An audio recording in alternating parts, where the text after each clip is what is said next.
Good morning students. હું ચિંતન Patel, Patel and Patel ક્લાસીસમાં આપનું હાર્દિક સ્વાગત કરું છું. હવે આપણે એક નવી શરૂઆત કરી રહ્યા છીએ ધોરણ 10 પછી ધોરણ 11 કોમર્સની અંદર. તો ધોરણ 11 કોમર્સની અંદર આપણા જોડે બધા જ વિષયો નવા છે, જે પૈકી આપણે પ્રથમ વિષય નામાના મૂળ તત્વો જેની શરૂઆત કરીએ છીએ, જેને આપણે ઇંગ્લિશમાં અકાઉન્ટ તરીકે ઓળખીએ છીએ. સૌથી પહેલું જે છે કે જેની અંદર આપણું જે અકાઉન્ટિંગ છે, તો જે તમને સ્ક્રીન ઉપર દેખાઈ રહ્યું છે એ પ્રમાણે આખું અકાઉન્ટ કેવું છે તો એકદમ ઈઝી છે. પણ એ પહેલા આપણે એના જે કોમન બેઝિક નિયમો છે એ નિયમોનો ખ્યાલ સારી રીતે મેળવવો જરૂરી છે. અને જે અંગે આપણને ચેપ્ટર નંબર 1 આપેલું છે, હિસાબી પદ્ધતિ અને તેના પારિભાષિક શબ્દો. આ ચેપ્ટર આપણને બે અલગ અલગ વિભાગની અંદર આપેલું છે, જેમાં પહેલો ભાગ છે હિસાબી પદ્ધતિ અને બીજો ભાગ છે પારિભાષિક શબ્દો. તો આવી રીતે આપણે ચેપ્ટર જે છે એને બે અલગ અલગ વિભાગમાં વિભાજિત કરીએ છીએ. તો સૌપ્રથમ આપણે ખ્યાલ મેળવીએ હિસાબી પદ્ધતિ એટલે શું. તો ચેપ્ટરની શરૂઆત આપણે કરીએ પ્રસ્તાવનાથી. તો જેવી રીતે આપણે દરેક લોકો જાણીએ છીએ કે આખી પૃથ્વી જે છે, તો પૃથ્વી ઉપર માનવ સજીવ અસ્તિત્વ ધરાવે છે.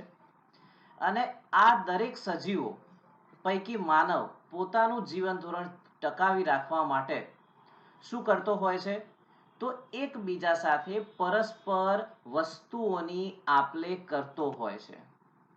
અને જેના કારણે દરેક વ્યક્તિ જે છે એ પોતાનું જીવન સારી રીતે ટકાવી શકે છે. તો પ્રાચીન સમયમાં આ વ્યવસ્થાને આધારે વ્યક્તિઓ પોતાનું જીવન ટકાવી રાખતા હતા. કે જ્યારે ચિત્રમાં આપણે જોઈએ છીએ એ પ્રમાણે કોઈ એક વ્યક્તિને બીજી વસ્તુની જરૂરિયાત હોય ત્યારે દરેક વ્યક્તિ પાસે અલગ અલગ વસ્તુઓ હોય છે. ધારો કે ચિત્ર પ્રમાણે જોઈએ તો એક વ્યક્તિ પાસે ચોપડીઓ છે, સામે બીજું એક વ્યક્તિ છે કે જેની પાસે કેળા છે. તો જ્યારે એક વ્યક્તિની જરૂરિયાત કેળા માટે છે, જ્યારે બીજા વ્યક્તિની જરૂરિયાત ચોપડીઓ માટે છે, તો પરસ્પર વસ્તુની આપ-લે કરી અને એ લોકો પોતાની જરૂરિયાત સંતોષતા હતા. તો આ પદ્ધતિને આપણે શું કહીએ છીએ, સાટા પદ્ધતિ કે બદલા પદ્ધતિ, જેને ઇંગ્લિશમાં આપણે કહેવામાં આવે છે બાર્ટર સિસ્ટમ. હવે અહીંયા એક વસ્તુ ધ્યાન રાખવી ખાસ જરૂરી છે. જ્યારે એકાઉન્ટિંગની આપણે શરૂઆત કરીએ છીએ તો એક એક શબ્દનો મીનિંગ, એનો અર્થ આપણે સારી રીતે સમજવો જરૂરી છે. સાટા પદ્ધતિ બદલા પદ્ધતિ એટલે શું, તો લખેલું છે વસ્તુ કે સેવાના બદલામાં વસ્તુ કે સેવાની આપ-લે. હવે અહીંયા બે શબ્દો વાપરેલા છે, વસ્તુ કે સેવા. હવે જ્યારે વસ્તુના બદલામાં વસ્તુ આપીએ એ તો બરાબર છે, પણ એ પણ વિચારીએ કે જ્યારે પ્રાચીન સમયમાં ડોક્ટરો જેવી રીતે અત્યારે છે તો પહેલાના સમયમાં પણ ડોક્ટરો હશે જ. અત્યારે જેવી રીતે શિક્ષકો છે તો એવી રીતે એ સમયમાં પ્રાચીન સમયમાં ગુરુ પણ હશે. તો જ્યારે કોઈ પણ ગુરુ કે કોઈ પણ ડોક્ટર એ પોતાની આવડતનો લાભ જ્યારે બીજા વ્યક્તિને આપે છે તો એના બદલામાં એ લોકો કંઈક મેળવશે. તો ત્યારે એ લોકોને લાભ શું થતો હતો, તો ગામડાના લોકો કે એ સમયના લોકો એમની પાસે રહેલી જે વસ્તુઓ છે એ વસ્તુઓ એમને આપ-લે કરતા હતા. તો ડોક્ટરે શું કર્યું, ઈલાજ કર્યો, અને સામે વ્યક્તિએ શું કર્યું, તો એની પાસે જે વસ્તુ હતી એની આપ-લે કરી. એટલા માટે અહીંયા બે શબ્દો ખાસ લખેલા છે, ધ્યાન રાખવાનું કે સાટા પદ્ધતિ. તો સાટા પદ્ધતિમાં શું આવશે, વસ્તુ કે સેવાના બદલામાં વસ્તુ કે સેવાની આપ-લે, જેને આપણે કહીશું સાટા પદ્ધતિ. ધ્યાન રાખજો, સાટા પદ્ધતિનું બીજું નામ શું છે, બદલા પદ્ધતિ. આગળ જોઈએ છીએ કે આપણી જોડે આ સાટા પદ્ધતિ હતી તો ખરી. તો હવે આપણે વિચાર એ કરવાનો કે સાટા પદ્ધતિ અત્યારે કેમ અસ્તિત્વમાં નથી.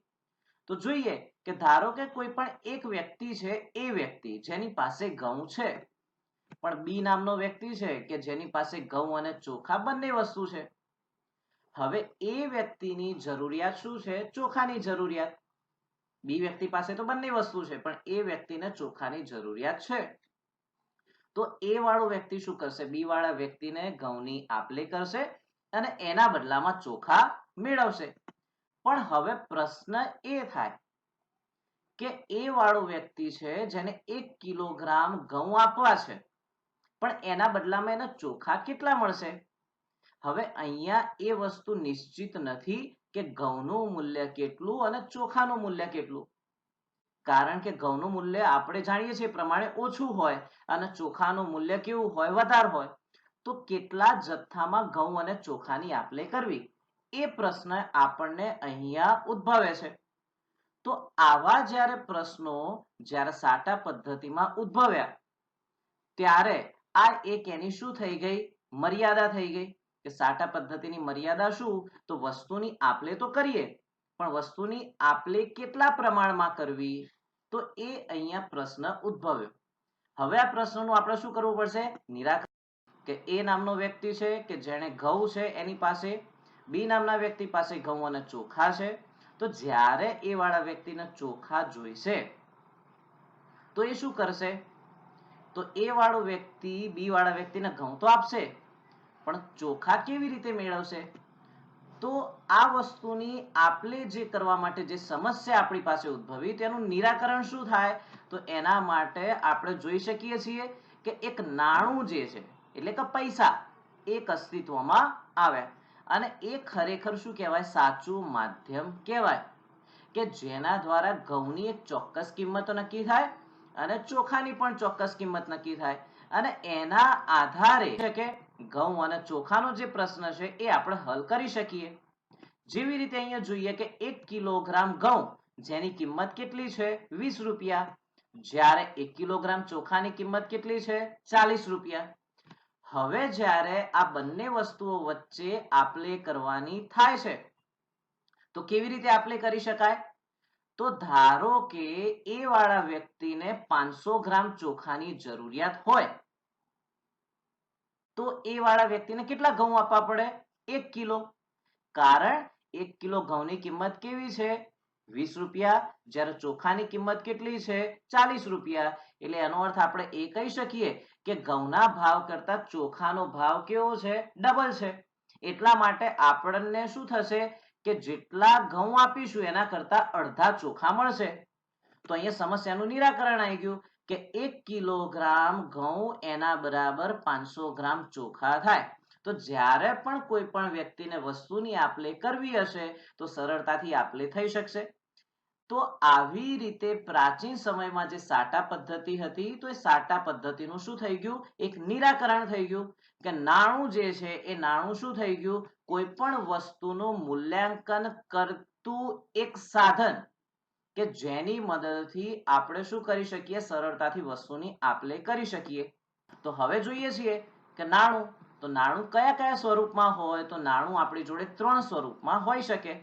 એક તો સિક્કાના સ્વરૂપમાં, એક કાગળના સ્વરૂપમાં અને એક પ્લાસ્ટિકના સ્વરૂપમાં. તો સિક્કાના સ્વરૂપમાં કેવી રીતે? તો આપણી જોડે સિક્કા હોય છે, જેવી રીતે 1 રૂપિયાનો સિક્કો, 2 રૂપિયાનો સિક્કો, 5 રૂપિયાનો સિક્કો. તો આવી રીતે સિક્કા હોય છે. એવી જ રીતે નોટો હોય છે કે જેવી રીતે 10 રૂપિયાની નોટ, 20 રૂપિયાની નોટ, 50 રૂપિયાની નોટ, 100 રૂપિયાની નોટ, 500ની નોટ, 2000ની નોટ. તો આવી રીતે નોટ એ શું છે? એક પ્રકારનો કાગળ છે. અને ત્રીજા નંબરમાં આપણે જોઈએ પ્લાસ્ટિક.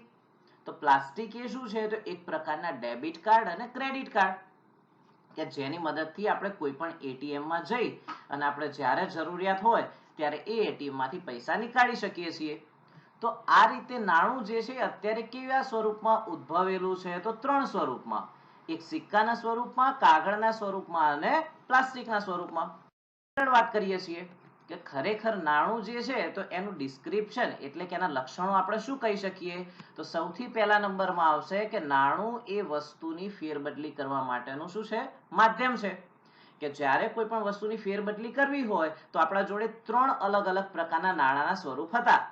કે જેની મદદથી આપણે શું કરીએ છીએ, વસ્તુની ફેરબદલી કરીએ છીએ કે સેવાની ફેરબદલી કરીએ છીએ, કે જ્યારે આપણે કોઈ વસ્તુ કે સેવા જોઈએ તો એના બદલામાં શું કરીએ છીએ, તો એની જે કિંમત નક્કી થઈ હોય એટલું નાણું આપણે એને ચૂકવીએ છીએ.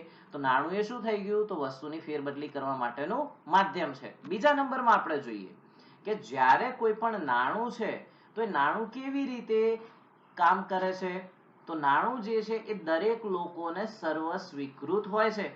જેવી રીતે 500 રૂપિયાની નોટ હોય તો આપણે એની કિંમત કેટલી નક્કી કરીએ, 500 રૂપિયા, તો બીજો વ્યક્તિ પણ એ જ કાગળની કિંમત કેટલી નક્કી કરે, 500 રૂપિયા. એટલે નાણું એ કેવું છે, તો સામાન્ય રીતે તમામ પક્ષકારોને, એટલે આખી દુનિયાની અંદર કોઈ પણ વ્યક્તિ જે છે એ દરેક વ્યક્તિઓ માટે કેવું હોય છે, સર્વસ્વીકૃત હોય છે.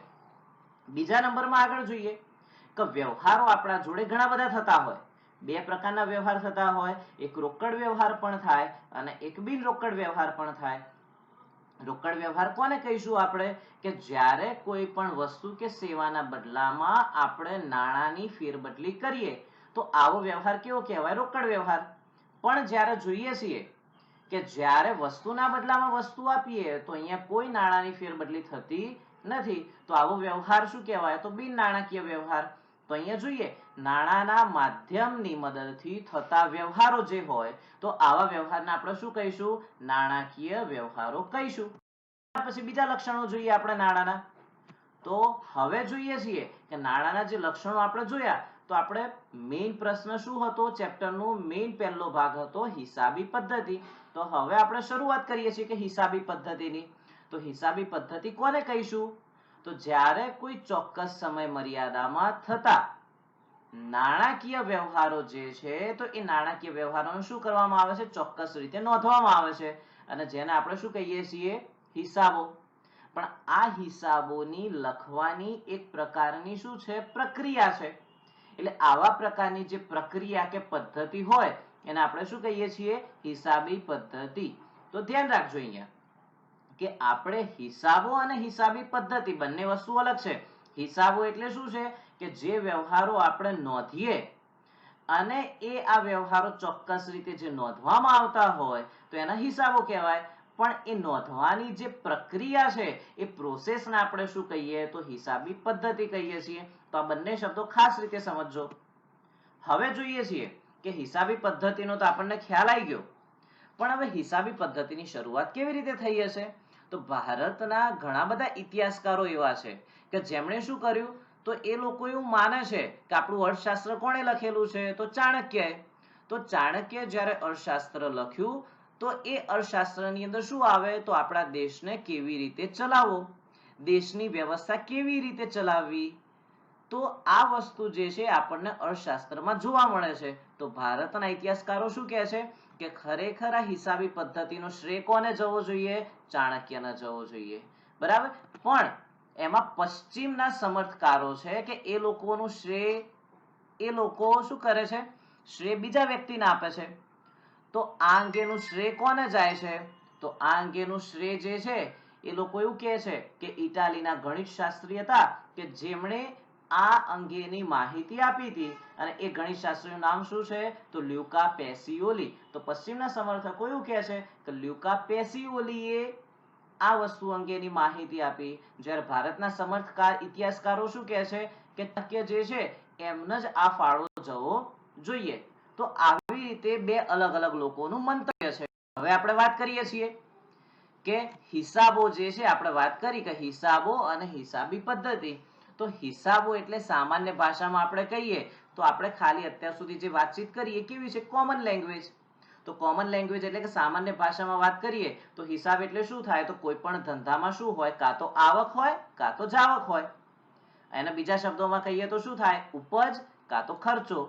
કારણ શું થાય, તો અહીંયા જુઓ આવક એટલે શું થઈ, આપણે એક પ્રકારની ઉપજ. અને એવી જ રીતે જોઈએ જાવક, તો જાવક ક્યારે થાય, કોઈ પણ ખર્ચો કરીએ એટલે. તો અહીંયા બે શબ્દો આપેલા છે, આવક જાવક અને ઉપજ ખર્ચ. તો હિસાબોનું જે અહીંયા વર્ગીકરણ કરીએ તો એ પ્રમાણે સામાન્ય ભાષામાં આપણે શું કહી શકીએ, તો હિસાબો એટલે સામાન્ય ભાષામાં આવક જાવક તેમજ ઉપજ ખર્ચ અંગેની નોંધ, એટલે શું કહેવાય, હિસાબો. બીજા નંબરની અંદર જોઈએ તો આવક જાવક અને ઉપજ ખર્ચ તો ખરું, પણ એનો તફાવત એટલે શું થાય? તો એનો તફાવત આપણને સામાન્ય ભાષામાં ખબર છે કે આવક જાવકનો તફાવત હોય કાં તો ઉપજ ખર્ચનો તફાવત હોય તો એને બે વસ્તુ આપણે કહી શકીએ, કાં તો નફો થાય કાં તો ખોટ થાય. હવે એની અંદર વાત કરીએ, નફો ક્યારે થાય? તો જ્યારે આવક વધારે હોય અને જાવક ઓછી હોય તો નફો થાય, અથવા બીજા શબ્દોમાં કેવું હોય તો ઉપજ વધારે હોય અને ખર્ચો ઓછો હોય તો શું થાય? નફો થાય. હવે આપણે બીજી વાત કરીએ, ખોટ. તો ખોટ ક્યારે થાય? તો જ્યારે જાવક વધારે હોય અને આવક ઓછી હોય, અથવા તો ખર્ચો વધારે હોય અને ઉપજ ઓછી હોય તો આપણને શું થાય? ખોટ થાય. તો આવી રીતે ધંધાની અંદર નફો અને ખોટ થઈ શકે, અને જે આપણે દરેક બધા જાણીએ છીએ. વાત કરીએ કે આ અત્યાર સુધી આપણે જોયું તો હિસાબો કાં તો હિસાબી પદ્ધતિ એ સામાન્ય ભાષામાં જોયું, પણ હિસાબી પદ્ધતિની કોઈ એક ચોક્કસ વ્યાખ્યા પણ આપવામાં આવેલી છે. તો સૌથી પહેલા આ વ્યાખ્યા કોણે આપી? તો American Institute of Certified Public Accountants, જેને આપણે કહીએ છીએ AICPA, કે જેણે હિસાબી પદ્ધતિની શું કરી? વ્યાખ્યા આપી. હવે આ વ્યાખ્યા શું છે? તો હિસાબી પદ્ધતિ એ શું છે? તો વ્યવહારો અને બનાવો. હવે અહીંયા શબ્દ આપણે બે પકડીએ, એક વ્યવહારો અને બીજું છે બનાવો. હવે વ્યવહાર કોને કહેવાય અને બનાવ કોને કહેવાય? તો જ્યારે કોઈ પણ ઘટના થાય અને એનું કઈ એક પરિણામ આવે તો એને આપણે કહીએ બનાવ. પણ જ્યારે કોઈ વસ્તુની ખાલી આપ-લે થાય તો એને શું કહીએ છીએ આપણે? વ્યવહાર. તો આ બે શબ્દો આપેલા છે, જ્યારે કોઈ પણ વ્યવહાર થાય કાં તો બનાવ થાય. બનાવ માટે એક એક્ઝામ્પલ જોઈએ કે ધારો કે તમે રોડ ઉપર જઈ રહ્યા હોય અને એક્સિડન્ટ થયું હોય તો શું બનાવ બન્યો? તો આપણે કહીએ કે જ્યારે એક્સિડન્ટ થયું એટલે બે લોકોને વાગ્યું હતું, એક વ્યક્તિ મૃત્યુ પામ્યો, તો આ બનાવ બન્યો કહેવાય. તો કોઈ પણ આવો વ્યવહાર થાય તો વ્યવહારનું કંઈ પણ આપણને શું મળે? કંઈક રિઝલ્ટ મળે. તો આપણે વ્યવહાર તો કર્યો, પણ વ્યવહાર કરવાથી શું થાય? નફો અથવા તો ખોટ. તો જ્યારે કોઈ પણ વ્યવહાર થાય એટલે શું બને? એક બનાવ બને, કે એમાંથી નફો થશે કે ખોટ થશે. એટલા માટે અહીંયા બે શબ્દો વાપર્યા છે કે હિસાબી પદ્ધતિ એ વ્યવહારો અને બનાવ. પણ આ વ્યવહાર કાં તો બનાવ કેવું હોવું જોઈએ? તો રોડ ઉપર એક્સિડન્ટ થાય એવું નહીં. આપણે બનાવ એવો હોવો જોઈએ કે જે નાણાકીય લક્ષણ ધરાવતો હોય, કે જેનું આપણે શું કરીએ? તો નાણાં સ્વરૂપે કંઈક એની નોંધણી કરી શકીએ. તો નાણાકીય સ્વરૂપ હોય જેને આપણે શું કરવાનું હોય? નોંધવાનું હોય. તો ચોપડામાં નોંધી દીધું, નોંધ્યા પછી આપણે શું કરવું પડે? વર્ગીકરણ કરવું પડે. વર્ગીકરણ એટલે શું? તો વ્યવહારો જે બધા થાય તો એમાં ઘણા બધા વ્યવહારો થાય. ખરીદીના પણ વ્યવહાર થાય, વેચાણના પણ વ્યવહાર થાય, રોકડેથી પણ વ્યવહાર થાય, ઉધાર વ્યવહાર થાય, મિલકતના વ્યવહાર થાય. બરાબર? તો આવી રીતે બધા અલગ અલગ વ્યવહારો થાય તો દરેક વ્યવહારનું આપણે શું કરવું પડે? વર્ગીકરણ કરવું પડે. વર્ગીકરણ કર્યા પછી શું કરવું પડે? તો એના તારણો કાઢી અને એનું શું કરવું પડે? અર્થઘટન કરવું પડે. તો આપણે તારણ કાઢીએ કે આ વ્યવહાર થયો, તો આવા વ્યવહારથી ધંધાની અંદર શું થયું? નફો થયો કે ખોટ થઈ? તો આપણે શું કર્યું? તારણ કાઢ્યું. અને એના પછી અર્થઘટન કરીએ કે ખરેખર આ વ્યવહારની અંદર આપણને નફો થયો કે ખોટ થયો? તો હવે આપણે શું કરવું જોઈએ? તો ધંધાની અંદર વધારે નફો થાય કાં તો ખોટ થઈ હોય તો એ ખોટ આપણે દૂર કરી શકીએ. તો આવી રીતે અહીંયા તમને વ્યાખ્યા આપવામાં આવેલી છે, હિસાબી પદ્ધતિની વ્યાખ્યા. તો American Institute of Certified Public અકાઉન્ટન્ટ્સે શું વ્યાખ્યા આપી? તો હિસાબી પદ્ધતિ એ વ્યવહારો અને બનાવો જે નાણાકીય લક્ષણ ધરાવતા હોય તેમણે નાણાંના સ્વરૂપે નોંધવાની, વર્ગીકરણ કરવાની, તેમજ તારણો કાઢી અને એના પરિણામોનું અર્થઘટન કરવાની શું છે? કળા છે. બીજા નંબરમાં જોઈએ, બીજી વ્યાખ્યા કોણે આપી? તો અમેરિકન સ્ટાન્ડર્ડ કાઉન્સિલ, જેને આપણે કહીએ છીએ ASC. હવે એને શું વ્યાખ્યા આપી? તો હિસાબી પદ્ધતિ એ કેવી પ્રવૃત્તિ છે? તો સેવાની પ્રવૃત્તિ. હવે જુઓ, અહીંયા સેવાની પ્રવૃત્તિ એટલા માટે કીધેલી છે કે અહીંયા હિસાબોમાં આપણે કોઈ આપ-લે નથી કરવાની. પણ આપ-લે કેવી રીતે? કે અહીંયા વસ્તુના બદલામાં વસ્તુ આપ-લે કરીએ તો એવી આપ-લે કરવાની નથી. અહીંયા કોઈ પણ ધંધો છે કાં તો કોઈ પણ વ્યવસાય છે તો એને જે હિસાબો લખેલા છે, તો હિસાબો એ કેવા પ્રકારની પ્રવૃત્તિ છે? સેવાકીય પ્રવૃત્તિ. કેમ સેવાકીય પ્રવૃત્તિ? તો જે હિસાબો લખશે એ કોણ હશે? એકાઉન્ટન્ટ હશે. તો એ એકાઉન્ટન્ટ હિસાબો લખશે તો એ ધંધાને કંઈ આપવાનો નથી, પણ જે હિસાબો લખે છે એના બદલામાં શું મેળવશે? તો ફી મેળવશે. તો અહીંયા એકાઉન્ટન્ટ શું કરે છે? તો પોતાના જ્ઞાન કાં તો આવડતનો લાભ આપે. તો જ્યારે કોઈ પણ વ્યક્તિ પોતાના જ્ઞાન અને આવડતનો લાભ આપે અને એના બદલામાં ફી મેળવે તો એને આપણે શું કહીએ છીએ? સેવા. તો એટલા માટે હિસાબી પદ્ધતિ એ કેવું છે? તો સેવાકીય પ્રવૃત્તિ છે. હવે એનું કાર્ય શું છે? તો જુઓ, આગળની વ્યાખ્યામાં તો એ જ પ્રમાણે મેઇન આનું મુખ્ય લક્ષણ શું આવે છે? તો એનું કાર્ય ખાસ કરી નાણાકીય સ્વરૂપની અને આર્થિક પ્રવૃત્તિ વિશે જથ્થાત્મક માહિતી આપવાનું છે. હવે અહીંયા 3 શબ્દો આયા આપણી જોડે. નાણાકીય સ્વરૂપે તો આપણને ખ્યાલ આવી ગયો કે જે વ્યવહારો હોય કે જેમાં નાણાંનું કંઈક મૂલ્યાંકન થતું હોય, તો આવા વ્યવહારો. હવે વાત કરીએ આર્થિક પ્રવૃત્તિ. તો પ્રવૃત્તિ કેટલા પ્રકારની હોય? 2 પ્રકારની. એક આર્થિક અને એક બિનઆર્થિક. આર્થિક પ્રવૃત્તિ એટલે એવા પ્રકારની પ્રવૃત્તિ કે જેનો મુખ્ય હેતુ કંઈક લાભ મેળવવાનો હોય, તો આવી પ્રવૃત્તિ શું હોય? આર્થિક પ્રવૃત્તિ. અને બિનઆર્થિક પ્રવૃત્તિ એટલે એવી પ્રવૃત્તિ કે જેનો મુખ્ય હેતુ કંઈ લાભ મેળવવાનો નથી, તો આવી પ્રવૃત્તિને આપણે શું કહીએ છીએ? બિનઆર્થિક પ્રવૃત્તિ. તો અહીંયા આપણે વાત શેની કરવાની છે? ખાલી આર્થિક પ્રવૃત્તિ. કારણ કે બિનઆર્થિક પ્રવૃત્તિ હશે તો એમાં તો કાર્ય કેવું થશે? મફતમાં થશે, તો જેમાં નાણાકીય મૂલ્ય તો આવશે નહીં. તો એટલા માટે અહીંયા લખેલું છે નાણાકીય સ્વરૂપ અને આર્થિક પ્રવૃત્તિઓ. હવે અહીંયા શબ્દ ત્રીજો વાપર્યો છે જથ્થાત્મક માહિતી. તો અહીંયા જથ્થાની વાત એટલે 10 કિલો, 50 કિલો, તો આવી કોઈ વાત નથી. અહીંયા જથ્થાનો અર્થ છે કે નાણાકીય લક્ષણ કે કોઈ પણ વસ્તુની કિંમત કેટલી, તો જેને આપણે શું કહીએ છીએ? જથ્થો કહીએ છીએ. તો આવી રીતે અહીંયા 3 શબ્દો આપેલા છે કે અહીંયા હિસાબી પદ્ધતિનું મુખ્ય કાર્ય શું છે? તો ખાસ કરી નાણાકીય સ્વરૂપની અને આર્થિક પ્રવૃત્તિઓ વિશે જથ્થાત્મક માહિતી આપે અને જેનો મુખ્ય હેતુ શું છે? તો આર્થિક નિર્ણયોમાં મદદરૂપ થવાનો છે. આર્થિક નિર્ણય કેવા? તો જ્યારે કોઈ પણ ધંધાકીય કામકાજ કરીએ છીએ તો સૌથી પહેલો નિર્ણય આપણે શું હોય? નફાનો. તો ધંધાની અંદર નફો કેટલો થાય છે? બીજું, આ પ્રકારના ધંધામાં રોકાણ કરવું જોઈએ કે ના કરવું જોઈએ? કેટલું રોકાણ કરવાથી કેટલો ફાયદો થાય? અથવા તો આટલું રોકાણ કર્યું છે તો જેના કારણે આપણને આટલો જ ફાયદો થયો, ખરેખર વાસ્તવમાં આટલો ફાયદો થવો જોઈતો તો કેમ ના થયો? તો આવા આર્થિક નિર્ણયો આપણે લઈ શકીએ તો એના માટે. બરાબર છે? હવે આગળ જોઈએ હિસાબી પદ્ધતિના લક્ષણ. તો હવે 2 વ્યાખ્યા આપણે જોઈ. તો 2 વ્યાખ્યામાં કયા કયા પોઈન્ટ આયા? તો એ પોઈન્ટને આપણે શું કહીશું? હિસાબી પદ્ધતિના લક્ષણો.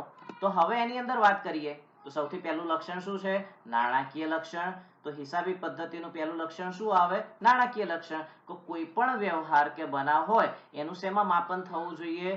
તો નાણામાં માપન થવું જોઈએ. અહીંયા કોઈ પણ વ્યક્તિ, ધ્યાન રાખજો, પૈસા નહીં કહેવાનું. પૈસા એ આપણી ગુજરાતી પ્રોપર લેંગ્વેજમાં કહીએ, પણ આપણે જ્યારે અકાઉન્ટ ભણીએ છીએ તો અકાઉન્ટની પ્રોપર લેંગ્વેજમાં આપણે એને શું કહીશું? નાણું. હવે બીજું લક્ષણ જોઈએ. તો બીજું લક્ષણ શું છે? તો નાણું એ આપણે આગળ વાત કરીએ પ્રમાણે ફેરબદલીનું શું છે? માધ્યમ છે. કારણ કોઈ પણ વસ્તુની આપ-લે કરવા માટે કેટલા પક્ષકાર જોઈએ? તો ઓછામાં ઓછા 2 પક્ષકાર તો જોઈએ જ. એક વેચનાર અને એક ખરીદનાર. તો એ બંનેની વચ્ચે શું આવે? નાણું. તો નાણું એ શું કહેવાય? ફેરબદલીનું માધ્યમ. હવે ત્રીજું લક્ષણ જોઈએ. તો વ્યવહારોનું વર્ગીકરણ અને વિશ્લેષણ. તો કોઈ પણ વ્યવહાર હોય તો એનું આપણે શું કરવું પડશે? વર્ગીકરણ અને વિશ્લેષણ. કારણ કે આખા વર્ષ દરમિયાન ઘણા બધા વ્યવહારો થયા હશે, પણ એમાંથી ઉપજના વ્યવહાર કેટલા, ખર્ચના વ્યવહાર કેટલા, મિલકતના વ્યવહાર કેટલા, દેવાના વ્યવહાર કેટલા, બેંકના લગતા વ્યવહાર કેટલા, તો આવા બધા વ્યવહારોનું શું કરવું પડશે? આપણે વર્ગીકરણ અને વિશ્લેષણ. હવે એના પછી વાત કરીએ છીએ વ્યવહારોનું અર્થઘટન. કે જ્યારે આપણે વાત કરી આગળની વ્યાખ્યાઓમાં તો અર્થઘટન એટલે શું થાય? તો આવા વ્યવહારો કરવાથી નફો થશે કે નુકસાન થશે? બરાબર? તો આવું અર્થઘટન આપણે હિસાબી પદ્ધતિ દ્વારા કરી શકીએ છીએ. એના પછી જુઓ, આપણે ડેફિનેશન જે હતી તો એ ડેફિનેશન પ્રમાણે આપણે એ વખતે વાત કરી હતી કે જથ્થાત્મક માહિતી. પણ જથ્થાત્મક માહિતીનો અર્થ શું થાય? તો અહીંયા જથ્થાત્મક માહિતી જે છે તો તમને એ વખતે પણ કહ્યું હતું કે આપણે શું કરવાનું છે? જથ્થાત્મક માહિતી એટલે શું સમજવાનું છે? તો પૈસા એટલે કે નાણું. કારણ કે અમેરિકન સ્ટાન્ડર્ડ કાઉન્સિલે જે વ્યાખ્યા આપી હતી તો એ વ્યાખ્યામાં શું લખેલું હતું? જથ્થાત્મક માહિતી.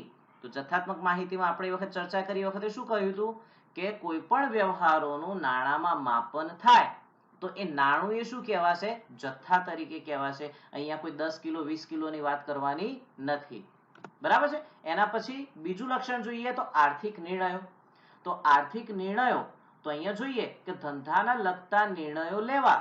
તો એ આર્થિક નિર્ણયો. કે એ પણ શેમાં આવી ગયું હતું? અમેરિકન સ્ટાન્ડર્ડ કાઉન્સિલની વ્યાખ્યામાં આવી ગયું હતું. સૌથી છેલ્લો શબ્દ હતો આર્થિક નિર્ણયો. તો આર્થિક નિર્ણયો એટલે કેવા અને કોણ નિર્ણયો લે? તો જુઓ, એક સૌથી પહેલા આવે કર્મચારી. કર્મચારી એ નિર્ણય લે કે અમે આટલું કામકાજ કરીએ છીએ તો એના કારણે કંપનીને આટલો નફો થાય છે. તો દર વખતે જો નફો વધતો જતો હોય તો એમનો પગાર પણ વધવો જોઈએ. તો કેટલો પગાર વધે છે? તો એમને કામ પ્રમાણે યોગ્ય મહેનતાણું મળે છે કે નહીં? તો એ લોકો આવા નિર્ણયો લઈ શકે. એવી રીતે કોણ આવશે? લેણદાર. તો હવે જુઓ, આપણા માટે અહીંયા નવો શબ્દ આવ્યો. લેણદાર કોને કહીશું? તો લેણદાર એને કહેવાય કે જ્યારે આપણે કોઈ પણ માલ સામાન બીજાના પાસેથી ઉધાર ખરીદીને લાવ્યા હોય અને જેને ભવિષ્યમાં પૈસા આપવાનું આપણે વચન આપેલું હોય કે અત્યારે અમે આટલો માલ સામાન લઈએ છીએ પણ એના બદલામાં ભવિષ્યમાં તમને પૈસા આપી દઈશું, તો એ વ્યક્તિને શું કહેવાય? લેણદાર. તો એ લેણદાર શું કરશે? વિચારશે કે આપણા ધંધાનું કામકાજ સારું છે, સારો નફો થાય છે, તો એ આપણને ઉધાર કોઈ પણ વસ્તુ આપવી હશે તો કેટલા સમય માટે આપવી? તો એ નિર્ણય એ સરળતાથી આ હિસાબો ઉપરથી લઈ શકશે. એવી રીતે આવે દેવાદાર. તો દેવાદાર પણ નવો શબ્દ છે. તો દેવાદાર કોને કહીશું? તો સમજી લઈએ આપણે. તો દેવાદાર એ લેણદારનું કેવું છે? વિરોધી. કે જેવી રીતે આપણે ખરીદી કરી અને પૈસા આપવાના બાકી હતા તો એને આપણે શું કહ્યું હતું? લેણદાર. તો એવી રીતે શું આવશે? દેવાદાર. તો દેવાદાર કોને કહીશું? તો જ્યારે કોઈ પણ ગ્રાહકને આપણે વસ્તુ આપી પણ કેવી રીતે? ઉધારમાં. કે જેને આપણને વચન આપ્યું છે કે અમુક સમય પછી એ પૈસા આપણને આપી દેશે તો એને આપણે શું કહીશું? દેવાદાર. તો ગ્રાહક પણ અહીંયા વિચારશે, બરાબર, કે ગ્રાહક આપણને પૈસા ક્યારે આપે છે તો આપણે ઉપરથી નિર્ણય લઈ શકીએ કે આપણે ઉધાર આપવું કે ના આપવું, કેટલા સમય માટે આપવું, તો આવા નિર્ણયો આપણે લઈ શકીએ. એવી રીતે રોકાણકાર, કે બહારના વ્યક્તિઓ આપણો જે ધંધો શરૂ હોય તો એમને એવો ખ્યાલ આવતો હોય કે આ ધંધો સારી એવી પ્રગતિ કરે છે અને નાણાંની જરૂરિયાત છે, તો એવા લોકો કદાચ આપણે પૈસાની જરૂર હોય તો ધંધાની અંદર પૈસાનું રોકાણ કરવું કે ના કરવું, તો એ અંગેના નિર્ણયો પણ આ લોકો સરળતાથી લઈ શકે. એના પછી વાત કરીએ છીએ ઐતિહાસિક માહિતી. તો આપણે હિસાબોમાં શું કરીએ છીએ? જે વ્યવહારો થઈ ગયા એની જ નોંધ કરીએ છીએ. હવે જે થઈ ગયું એને શું કહેવાય? ભૂતકાળ. તો ભૂતકાળને આપણે શું કહીએ? ઇતિહાસ. તો આ હિસાબી પદ્ધતિનું લક્ષણ છે કે ઐતિહાસિક માહિતી એટલે થઈ ગયેલા વ્યવહારો જે છે જે ભૂતકાળ કહેવાય અને એની નોંધ આપણે કરીએ છીએ તો એટલા માટે એને શું કહેવાય છે? ઐતિહાસિક માહિતી. હવે વાત કરીએ છીએ હિસાબી પ્રક્રિયા. લક્ષણો તો આપણે જોઈ લીધા. હવે શું કરીએ છીએ? હિસાબી પ્રક્રિયા. તો હિસાબી પ્રક્રિયાના સ્ટેપ જોઈ લો. તો હિસાબી પ્રક્રિયાના ટોટલ આપણી જોડે કેટલા સ્ટેપ છે? 6 સ્ટેપ. હવે જુઓ, પહેલું છે નોંધણી, બીજા નંબરમાં છે વર્ગીકરણ, ત્રીજું છે વિશ્લેષણ, ચોથું છે તારણો, પાંચમું છે અર્થઘટન અને છઠ્ઠું છે અહેવાલ. હવે દરેક શબ્દો આપણે જોઈ લીધા. નોંધણી એટલે નોંધવાનું, વર્ગીકરણ એટલે વ્યવહારોનું વર્ગીકરણ કરવાનું કે રોકડ વ્યવહાર છે, ઉધાર વ્યવહાર છે, મિલકતના લગતો વ્યવહાર છે, બરાબર. તો આવા વ્યવહારોનું આપણે શું કરીએ? વર્ગીકરણ. એના પછી શું કરીએ? એનું વિશ્લેષણ. એના પછી એના તારણો કાઢીએ કે ધંધાની અંદર હવે ખરેખર આ વ્યવહાર જે છે તો એ વ્યવહારની અંદર નફો થયો, ખોટ થયો. એના પછી એનું અર્થઘટન કરીએ અને છેલ્લે સૌથી છેલ્લે શું બને? અહેવાલ. અહેવાલમાં શું હોય? તો હવે તમે ધ્યાન રાખજો કે જ્યારે આખા વર્ષ દરમિયાન આ કામગીરી કરો એના પછી આપણે શું કરવું પડતું હોય? તો અમુક ખાતા બનાવવા પડતા હોય. તો 3 પ્રકારના મુખ્ય ખાતા હોય છે, જેમાં વેપાર ખાતું, નફા નુકસાન ખાતું અને પાકું સરવૈયું. તો આવી રીતે 3 પ્રકારના ખાતા બનતા હોય અહેવાલમાં. વેપાર ખાતામાં શું આવે? તો ખરીદી અને વેચાણને લગતા વ્યવહારો આવે. નફા નુકસાનમાં શું આવે? તો નફા નુકસાનમાં ખર્ચ અને આવકના વ્યવહારો આવે. અને પાકા સરવૈયામાં શું આવે? તો મિલકત અને દેવાના વ્યવહારો આવે. તો આવી રીતે કે અહેવાલ બનાવવો પડે. તો હવે જુઓ, હિસાબી પ્રક્રિયા જે છે એ 3 પ્રકારમાં વહેંચાયેલી હોય છે, બરાબર. કેવી રીતે છે તો એ આપણે જોઈએ. સૌથી પહેલા આપણે શું કરવું પડે? વ્યવહારોની ઓળખ કરવી પડે, એટલે પહેલું સ્ટેપ થઈ ગયું. બીજું નોંધણી, વર્ગીકરણ, વિશ્લેષણ, તારણ અને અર્થઘટન. આ 5 સ્ટેપ છે એમાં આવે પ્રોસેસમાં, પ્રક્રિયામાં. અને ત્રીજું સ્ટેપ આવે એનો અહેવાલ બનાવવો. તો હિસાબી પ્રક્રિયા આપણે શું કર્યું? 3 ભાગમાં વહેંચણી કરી લીધી. કે સૌથી પહેલા આપણે વ્યવહારની ઓળખ કરી, એના પછી બાકીના 5 સ્ટેપ હતા એ શેમાં આવે? પ્રોસેસમાં. નોંધણી, વર્ગીકરણ, વિશ્લેષણ, તારણ અને અર્થઘટન. અને સૌથી ત્રીજું સ્ટેપ શું આવે કે જ્યારે આ પ્રોસેસ પૂરી થાય એટલે સૌથી છેલ્લે વર્ષના અંતે આપણે શું કરવો પડે? અહેવાલ બનાવવો પડે. તો હિસાબી પ્રક્રિયા કેટલા પ્રકારમાં વહેંચાયેલી છે? 3. એક તો પહેલું વ્યવહારની ઓળખ, બીજા પ્રકારમાં શું આવે? નોંધણી, વર્ગીકરણ, વિશ્લેષણ, તારણ અને અર્થઘટન. અને જ્યારે આખા વર્ષ દરમિયાન આ પ્રોસેસ થઈ જાય એટલે વર્ષના અંતે આપણે શું કરવાનો આવે? અહેવાલ. તો અહેવાલ ધ્યાન રાખજો, અહેવાલ હંમેશા વર્ષના અંતે બને. બીજા નંબરમાં તમને કહીએ કે આપણે જાણીએ છીએ કે વર્ષ, તો આખા વર્ષમાં મહિના કેટલા હોય? 12. તો એ દરેકને ખ્યાલ છે. પણ અહીંયા ધ્યાન રાખવાનું છે કે આપણે કેલેન્ડર પ્રમાણે જોઈએ તો જાન્યુઆરી થી ડિસેમ્બર સુધી મહિના હોય. પણ અહીંયા જ્યારે આપણે એકાઉન્ટની વાત કરીએ છીએ, નામાની વાત કરીએ છીએ, તો એમાં વર્ષ એક જ વર્ષ હોય, 12 મહિના હોય, પણ મહિના બદલાઈ જાય. વર્ષની શરૂઆત જે છે એ વર્ષની શરૂઆત ક્યારે થાય? તો 1 એપ્રિલે શરૂ થાય. અને વર્ષ પૂરું ક્યારે થાય? 31 માર્ચ. એટલે મહિના એના જ છે પણ એનો ક્રમ અલગ છે. મહિના ક્યાંથી શરૂ થશે? ચોથા મહિનાથી શરૂ થાય. એટલે 4, 5, 6, 7, 8, 9, 10, 11, 12. 12 પછી કોઈ 13 ના બોલતા હો, મહિના 12 જ હોય. પછી શું આવશે? 1 પહેલો મહિનો, બીજો અને ત્રીજો, એમ કરીને કુલ કેટલા? 12 મહિનાનું આખું વર્ષ થાય. તો આ વર્ષને આપણે શું કહીએ છીએ? નાણાકીય વર્ષ. બરાબર છે? પહેલું લેક્ચર પૂરું કરીએ છીએ. જે વિદ્યાર્થીઓને આપણા ક્લાસીસમાં જોડાવાની ઈચ્છા હોય તો જેની ઇન્ફોર્મેશન તમને સ્ક્રીન ઉપર આપેલી છે, પર્સનલ કોન્ટેક્ટ કરી કાં તો વોટ્સએપ કરી અને ટ્યુશન ક્લાસીસમાં જોડાઈ શકે અને ઓનલાઈન લેક્ચરનો પણ લાભ મેળવી શકે. 11 કોમર્સ ગુજરાતી મીડિયમ જે ટ્યુશન અંગેની ફી અને આપણે કેટલા વિષયો ભણાવીએ છીએ એની માહિતી તમને સ્ક્રીન ઉપર આપેલી છે. તો પણ એક વખત કહી દઈએ છીએ કે આપણે ટ્યુશન ક્લાસીસમાં 5 વિષયો તમને આપીએ છીએ: એકાઉન્ટ, સ્ટેટિસ્ટિક્સ, ઇકોનોમિક્સ, ઓસી અને ઇંગ્લિશ. અને જેની વાર્ષિક ફી કેટલી છે? 18,000 રૂપિયા. અને એ 18,000 ભરવામાં પણ તમને 3 ઓપ્શન આપેલા છે કે જ્યારે તમે 15,000 પેમેન્ટ કરો છો તો 3,000 નું તમને શું મળશે? ડિસ્કાઉન્ટ મળશે. જ્યારે 2 ઇન્સ્ટોલમેન્ટમાં તમે પેમેન્ટ કરો છો તો એ વખતે તમને ટોટલ ડિસ્કાઉન્ટ કેટલું મળશે? 2,000. અને જ્યારે તમે તમારી સગવડ આપેલી છે એ પ્રમાણે 7 ઇન્સ્ટોલમેન્ટમાં પેમેન્ટ કરો છો તો એ વખતે તમને કોઈ ડિસ્કાઉન્ટ મળતું નથી. જેથી આવી રીતે જો કોઈ ક્લાસીસમાં એડ થવા ઈચ્છતા હોય તો જે નંબર આપેલો છે 9408969655, જેના ઉપર વોટ્સએપ કરવા વિનંતી, જેથી ઓનલાઈન લેક્ચરનો પણ તમે લાભ મેળવી શકો. બરાબર? તો આવી રીતે આપણે અહીંયા શું કરીએ છીએ? લેક્ચર પૂર્ણ કરીએ છીએ. આગળના લેક્ચર માટે મળતા રહો.